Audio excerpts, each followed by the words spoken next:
going to talk through the answer to the state test question. It says two pairs of parallel lines intersect to form a parallelogram as shown.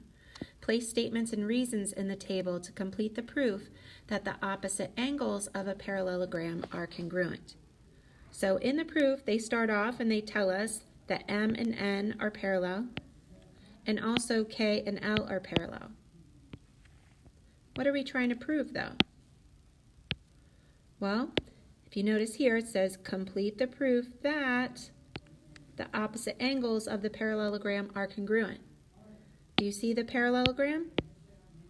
It's right here.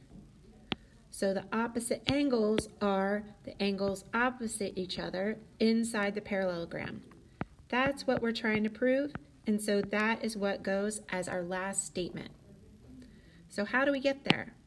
If you're not sure, look to the choices and perhaps something stands out. What stands out to me is the transitive property of congruence. If I'm trying to prove that 1 and 3 are congruent, but I can't just state that, I want to show that 3 is congruent to some other angle, like 2. And that 1 is also congruent to that same angle. Because if I can show that 3 is congruent to 2 and 1 is congruent to 2, then I can conclude that 1 and 3 are congruent because they're both congruent to 2. That's the transitive property. So let's look, 2 and 3. Why can we say angle 2 is congruent to angle 3? What do they have in common? Do they have a common side? Does a common line form both angle 2 and 3? Yes. This one. What other lines form angle 2 and 3? These. So I have a set of parallel lines, these green parallel lines, cut by this red transversal. And two of the angles that are formed are angle 2 and 3. What do you notice about angle 2 and 3? They are both to the left of the parallel lines, the green parallel lines. And they're both below the red transversal. They're in the same spot, both below the red line and to the left of the green line. Those are called corresponding angles, and corresponding angles are congruent.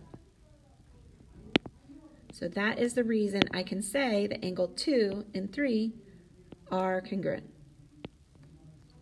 Now let's look at angle 1 and 2. What's the relationship between angle 1 and 2? Do they have a common side, a common line that forms angle 2 and angle 1? Yeah, this one right here. What other lines form angle 2 and 1? These. The blue and red line forms angle 2, and the other blue and red line form angle 1. So notice the blue lines are M and N. Those are parallel lines. The red line is a transversal that cuts through both of those parallel lines. And angle 2 and 1 are formed by that. What do we notice about angle 2 and 1? They are both inside the parallel lines. They're interior.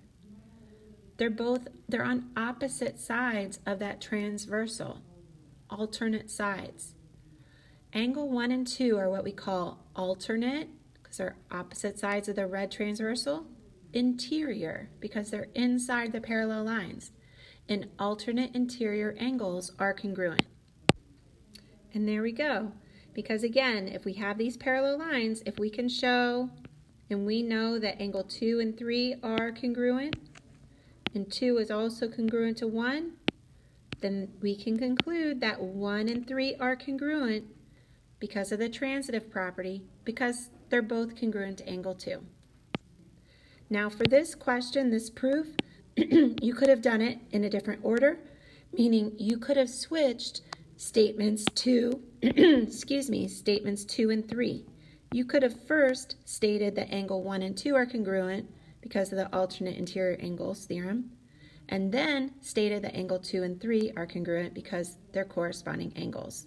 The order between statements 2 and 3 does not matter in this case, but Statement 4 must then be that angle 1 and 3 are congruent because of the transitive property.